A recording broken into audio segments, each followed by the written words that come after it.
1636年，皇太极得到三宝：马哈嘎拉金佛、金字大藏经、大元传国玉玺，在圣经被推举为满洲蒙古共主。由于金国指的是满洲本土，在满洲蒙古结成联邦后，皇太极改国号金为代清，改元崇德，继承大元蒙古帝国，形成新一代内亚帝国。大清皇帝逐渐成为满洲蒙古吐蕃以及后来加入的中国等20多个国家的共主。从太祖努尔哈赤开始，满洲皇室世代与蒙古科尔沁部通婚。科尔沁部贵族源于成吉思汗的弟弟卓赤和萨尔后裔，是纯正的黄金家族，姓博尔济吉特氏，也就是博尔至金氏的另一种写法。由于内亚文化传统对女性的尊重，所以黄金家族女性后代和男性后代一样，等同于黄金家族血脉。科尔沁部于16世纪从黑龙江上游迁徙至嫩江流域。皇太极的孝端文皇后、孝庄文皇后等均出自科尔沁部，因此爱新觉罗家族成为黄金家族的血缘上和蒙古帝国法统上的继承者。满洲的藏传佛教信仰也是科尔沁部的影响。固有满洲语原来的文字为女真文，女真文在金帝国和东真王国广泛使用，直到努尔哈赤的外公王杲仍使用女真文，但在努尔哈赤时代则更多采用蒙古文。1599年，由额尔德尼和噶盖采用蒙古粟特字母拼写固有满洲语，成为老满文，后经达海的改进，成为加圈点的新满文，沿用至今。崇德元年，1636年，皇太极率领清军主力2次绕道南蒙古，绕开关宁防线，进入长城以南。明帝国束手无策。此时明帝国内部已经发生了大规模的农民暴动，但仍然坚持2线作战，顽固拒绝议和，并且仍不放弃侵占满洲的辽西地区。大明帝国逐渐走成必死之局。韩半岛此时的朝鲜李氏王朝对满洲的态度并不友好。1623年，朝鲜西人党发动政变，推翻了中立的光海军，而由亲中的仁祖即位。此后，朝鲜表面与满洲结盟，暗中却帮助明军攻击满洲。1637年，皇太极亲征朝鲜，在南汉山城迫使朝鲜臣服。从此，朝鲜成为大清帝国藩属，解除了后顾之忧。努尔哈赤时代，开始逐步将满洲原有的各部编为八旗。八旗制度以旗统兵，以旗统民，是一种源于内亚，由满洲中古时代蒙安谋克制度演变而来的军民一体的封建性军国民组织。八旗分为镶黄、整黄、整白、整红、镶白、镶红、整蓝、镶蓝。八旗旗主由皇族担任，重要军国大事由八旗旗主共同协商决策，形成封建贵族民主及著名的八王议政。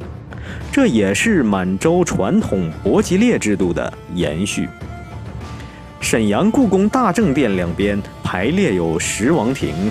即是满洲后金时代的贵族议会。多出2庭通常认为是左右1王庭，但实际最初努尔哈赤计划的旗数为10旗，而并非只有8旗，还包括2黑旗，只是最后分化成了整红、镶蓝、镶红旗。石旗分为黄、红、蓝、白、黑5色，石王庭即为石旗旗主共商国事之地。满洲历史上一直有使用5色旗和太阳旗的传统，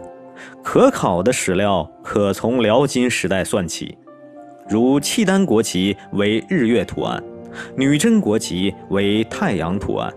著名的中兴瑞应图中的铁浮图军旗则是标准的5色旗，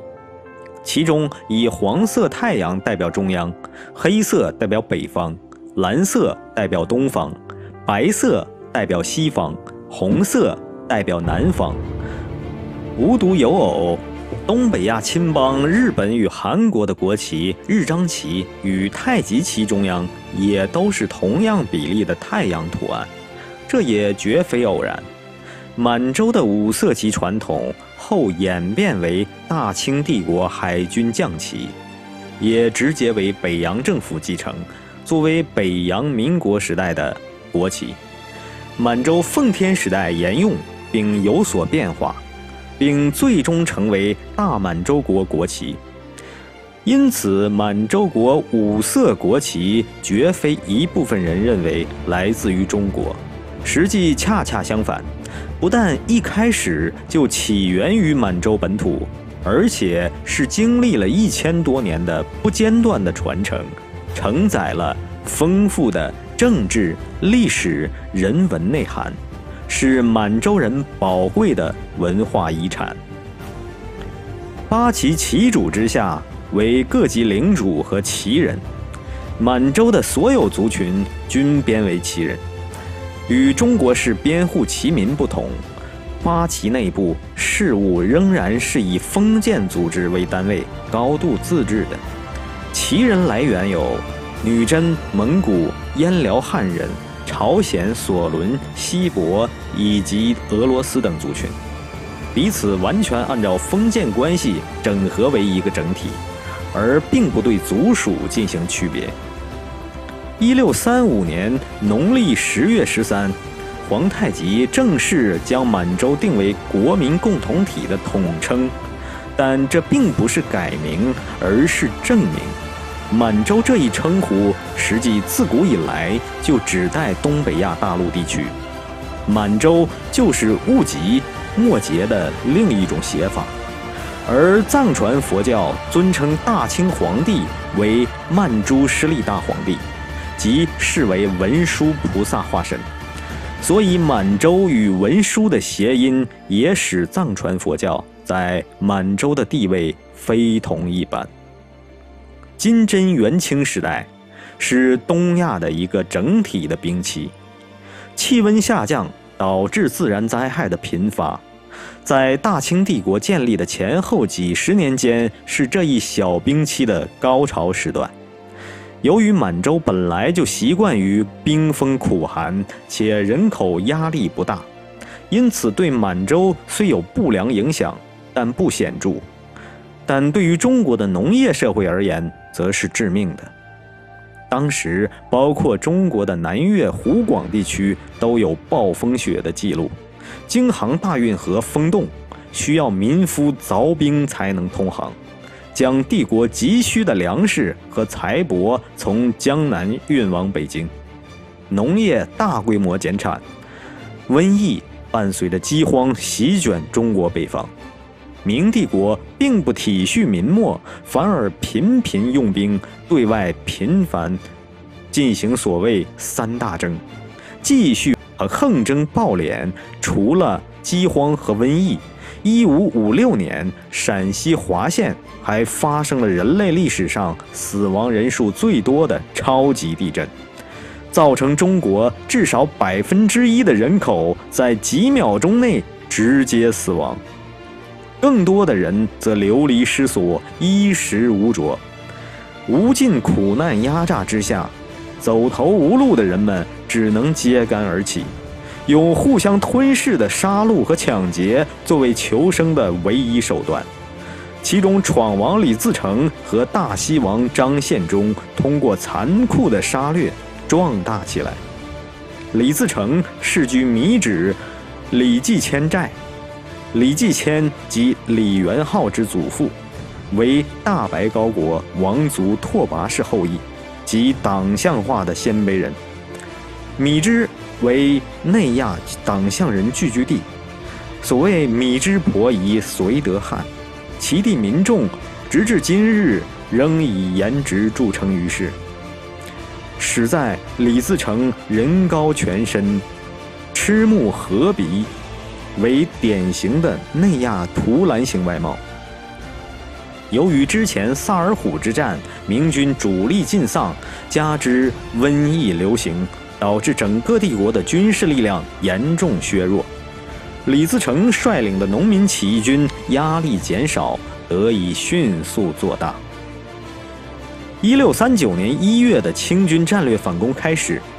皇太极先后5次绕开关宁锦防线入关，对明帝国造成重大心理打击和经济打击，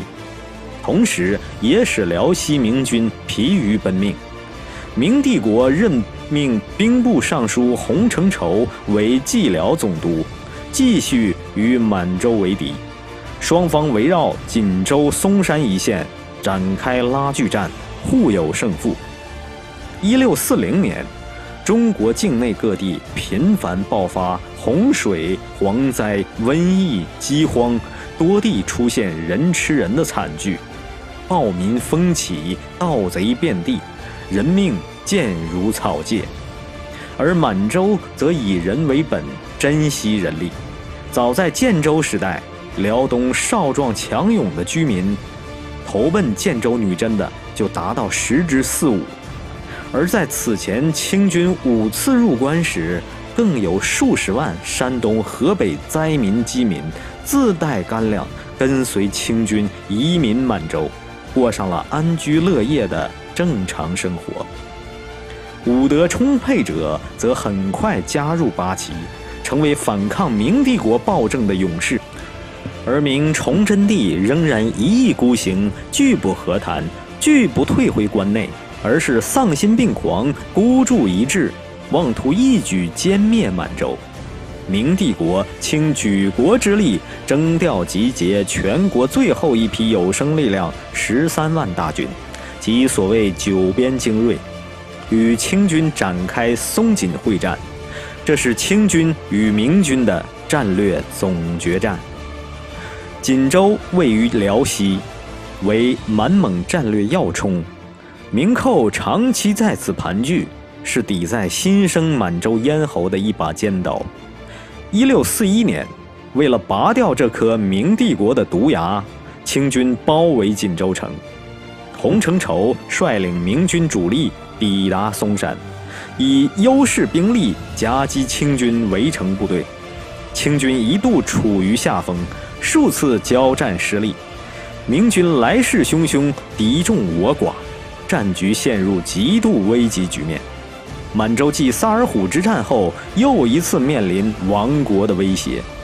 8月初，皇太极一面命令前方指挥睿亲王多尔衮坚守战线，一面紧急发出全国总动员令，征召辽东所有15岁以上男性，集结生力军7万人。皇太极不顾患病和鼻血不止，昼夜兼程，纵马狂奔，于8月19日率领援军抵达锦州城外。面对国运之战，辽东父老踊跃参战，千里运粮，众志成城。而明军则在取得战术优势的情况下，并未抓住有利时机发起总攻。皇太极和满洲军民抓住了这一宝贵的喘息之机，与时间赛跑，倾尽全力将战场实力对比迅速拉平，甚至反超。当洪承畴发觉清军援军时，清军已经完成了反包围，切断了松山明军主力的退路和补给。8月20日，明军开始对锦州方面的清军展开总攻，但得知援军到来并切断明军后路的多尔衮部士气大振，顽强防守，明军毫无进展。而同时，武英郡王阿济格率军深入明军纵深，攻占了渤海湾明军屯粮的笔架山。明军不但补给线中断，现有的粮草也全部丧失，立刻陷入长平之战中赵括的绝境。8月21日，洪承畴孤注一掷，率领明军发起最后的疯狂反扑。双方在锦州城下展开惨烈的搏杀，最终多尔衮率领清军顽强守住防线，明军历尽粮绝，彻底丧失战斗力。当夜，明军分多路突围，但被事先设伏的清军主力截杀，明军自相践踏，大部被歼，走海路落水溺亡者不计其数。10余万明军只剩3万逃回宁远，阵亡5万4千人。随后，明军主帅洪承畴被俘投降，锦州、松山等地全部光复。民国举国精锐消耗殆尽，此后整个帝国机动兵力只剩数万，只能退守山海关。而面对已成燎原之势的李自成、张献忠等暴民大军，已经没有任何招架之力。中国自杀式的外交和军事行为终于求仁得仁。1643年，大清太宗皇太极逝世，葬于盛京三陵的昭陵，其弟多尔衮与长子豪格争夺皇位。最终在孝庄皇太后运作下互相妥协，由皇太极第9子福临即位，是为清世祖，年号顺治，由睿亲王多尔衮和正亲王济尔哈朗摄政。1644年正月初1，李自成在西安称帝，建国号大顺，以大白高国神武皇帝李继迁为太祖，年号永昌，结合大白高国旧制，制定大顺国制度。随后以50万大军东征，渡过黄河，迅速扫平外围明军，直扑燕京，一路摧枯拉朽，燕京周边望风而降。4月25日，李自成在民国官员的引领下进入北京皇城，腐败浮夸的帝国官员一哄而散，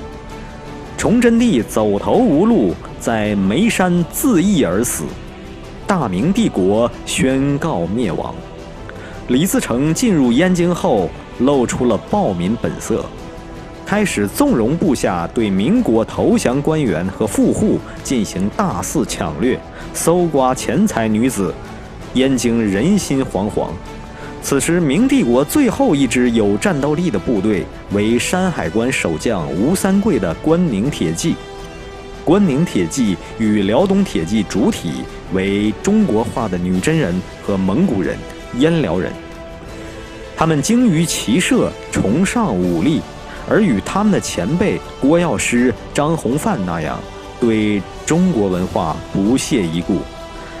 关宁铁骑并不在明军正式编制之中，而是满洲从安禄山时代到辽金元时代辽阳地区封建性府兵组织，与中国建民充军截然不同，反而在军事传统和经济模式上与满洲高度一致。可以说，辽东战争较有强度的战斗，主要是在满洲人和中国化满洲人之间展开的自相残杀。吴三桂对李自成的中国式流寇作风极不信任，因此迟迟未投降大顺，而满洲的内亚政治传统显然更值得信赖。5月18日，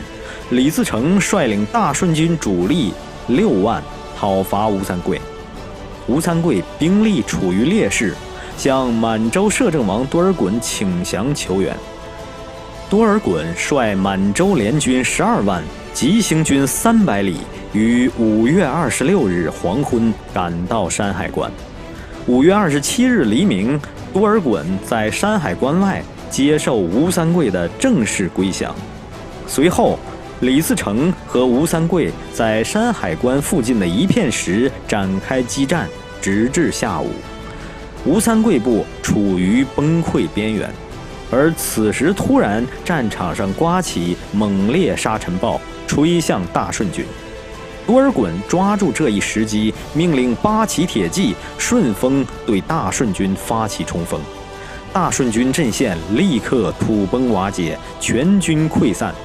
满洲联军追往逐北，斩杀数万，大顺军主力遭受致命打击。李自成带领残部仓皇逃回北京，在皇城草草称帝，随后火烧紫禁城大部分建筑物，带着搜刮的钱财妇女向西安方向逃亡。李自成在北京的皇帝梦仅42天就匆匆谢幕。1644年6月5日，多尔衮率领满洲联军进入燕京。幽燕地区在沦陷于中国统治276年后，又重新回到内亚帝国的怀抱。多尔衮随后迎顺治帝，将首都由盛京迁至北京。这也是继1153年金海陵王迁都燕京之后，燕京第二次成为满洲国家的首都。11月8日，年仅6岁的顺治帝加冕为中国皇帝，将中国纳入大清帝国版图。原本满洲保守派贵族本不希望将整个中国都纳入大清的管理，而是在获取财富人口后就返回到多国体系的辽宋状态或者金宋状态。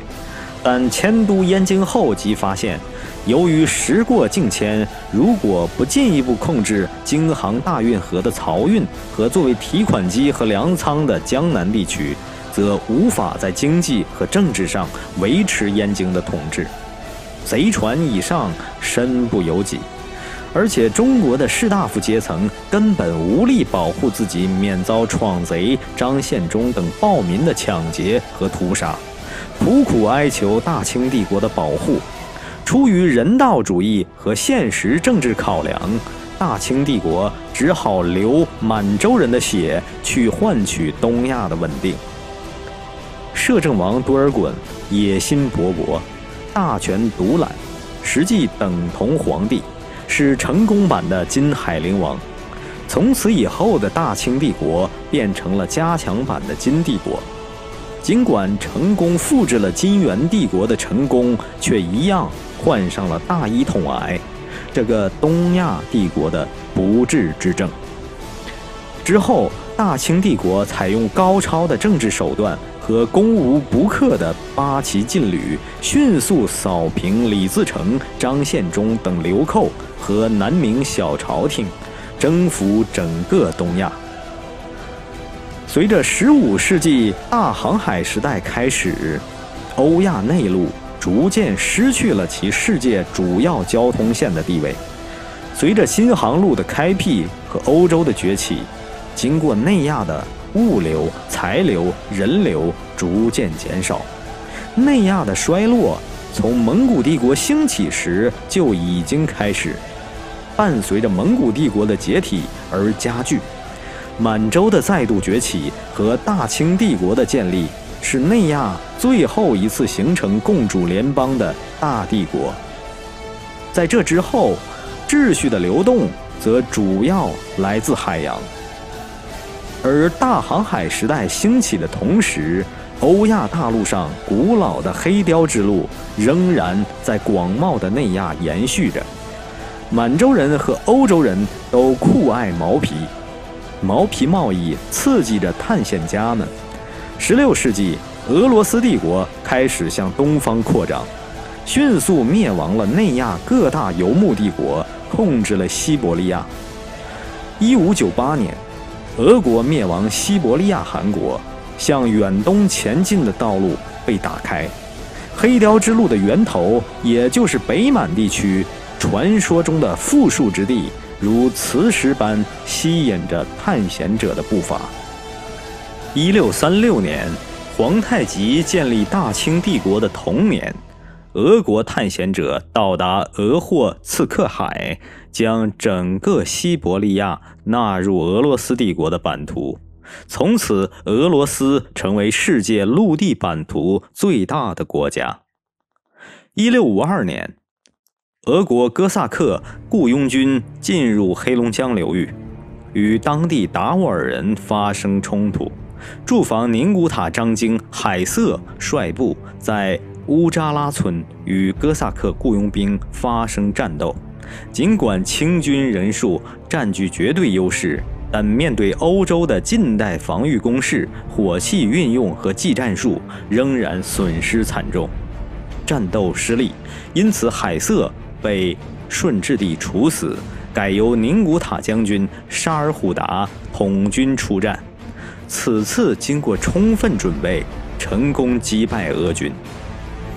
1657年，俄国派正规军在尼布楚河与什勒喀河河流处建立了雅克萨城与尼布楚城。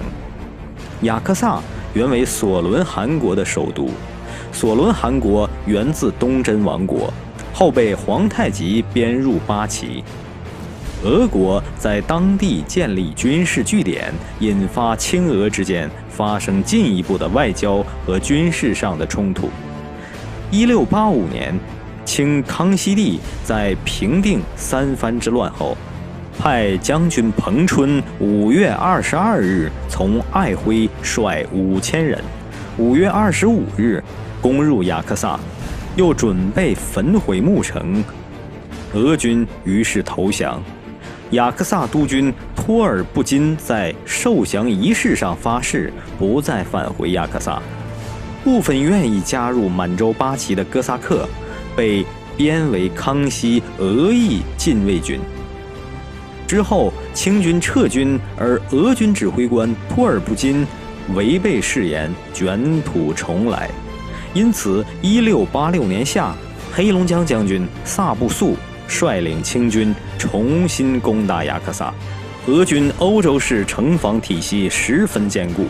清军攻城未果，于是围困雅克萨城长达10个月，城中俄军弹尽粮绝。此时，俄国摄政索菲亚公主派特使在尼布楚和大清议和，康熙帝遂命令萨布素撤兵。1689年，清俄双方达成和议，以固有满文、拉丁文签订《清俄尼布楚条约》。俄军撤出雅克萨，毁掉据点。在之后的170年里，俄国未再涉足该地区。1635年，早于满蒙联邦大清帝国1年建立的，还有最后的游牧帝国准噶尔汗国。准噶尔部原为蒙古帝国卫拉特蒙古的一部，绰罗斯氏的巴图尔浑台吉称汗，但绰罗斯氏并非黄金家族。按照内亚传统，非黄金家族不得称汗，因此一直没有得到大清帝国的承认。1670年，巴图尔浑台吉的儿子噶尔丹继承汗位，此后准噶尔汗国以武力征服天山南北，称霸中亚，形成了巅峰幅员近700万平方公里的大帝国，同时也积极向东方扩展，开始对卡尔喀蒙古及蒙古国的前身进行攻略。而卡尔喀蒙古寻求宗主大清帝国的保护，因此两大内亚帝国的矛盾激化，为了争夺内亚霸主地位而展开了近100年的战争。此外，准噶尔汗国背后还有大清与俄罗斯帝国的冲突，因此内亚逐渐形成2条战线，即清俄在满洲的直接冲突和大清、准噶尔、俄罗斯在中亚和北蒙古地区的3方博弈。准噶尔汗国与俄罗斯帝国存在竞争关系，但俄罗斯又希望推动准噶尔汗国东进，牵制大清的力量，以便控制满洲。康熙帝是一位具有全球视野的满洲皇帝，不但拥有卓绝的政治头脑，还拥有包括欧洲传教士的顶级顾问团。因此，康熙帝通过外交化解了两线作战的威胁，在尼布楚、大清与俄国在满洲进行了利益交换，达成一致，解决共同的挑战——准噶尔汗国。1690年，噶尔丹东进至东蒙地区，大清几乎又一次面临野狐岭的局面。但噶尔丹不是铁木真，而他遇到的对手是东亚最杰出的皇帝康熙大帝。康熙帝亲征，在乌兰布通之战击败噶尔丹，又连续3次亲征，彻底击败准噶尔军。噶尔丹被迫自尽，其职侧望阿拉布坦，臣服大清。但1717年，又遣名将大策凌敦多布奇袭拉萨，灭亡了当时统治西藏的同为西蒙古4部之一的和硕特汗国。这一事变震动了整个内亚，因为满洲、蒙古、吐蕃都是以藏传佛教为主要信仰。拉萨在藏传佛教世界的地位堪比耶路撒冷在基督教世界的地位。满洲皇帝接受藏传佛教领袖的加冕和守护，如同佛教中大坛月和转轮王的关系。准噶尔汗国控制藏地，引起了大清帝国的狂怒。康熙帝连续发动2次远征，不惜惨烈的损失，驱逐准噶尔势力，重新获得藏地控制权。雍正帝时，大清帝国与准噶尔汗国以北蒙古杭爱山为界，东部属大清，西部属准噶尔汗国。之后，准噶尔汗国逐步陷入内乱。乾隆时期继续西征，在付出极大的伤亡后，1759年最终灭亡准噶尔汗国，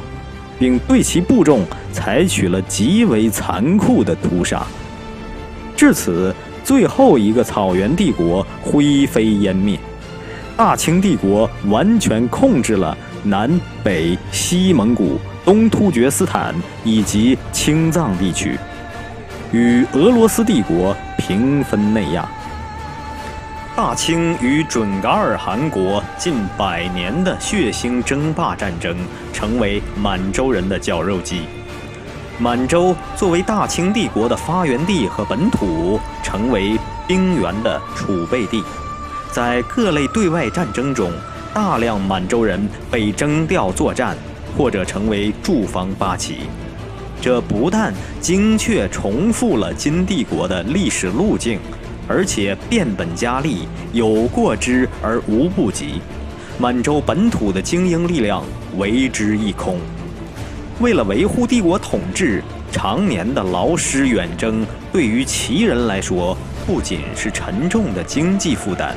而且带来生命财产的重大损失。每一次大的战役都给旗人增添一批孤儿寡妇。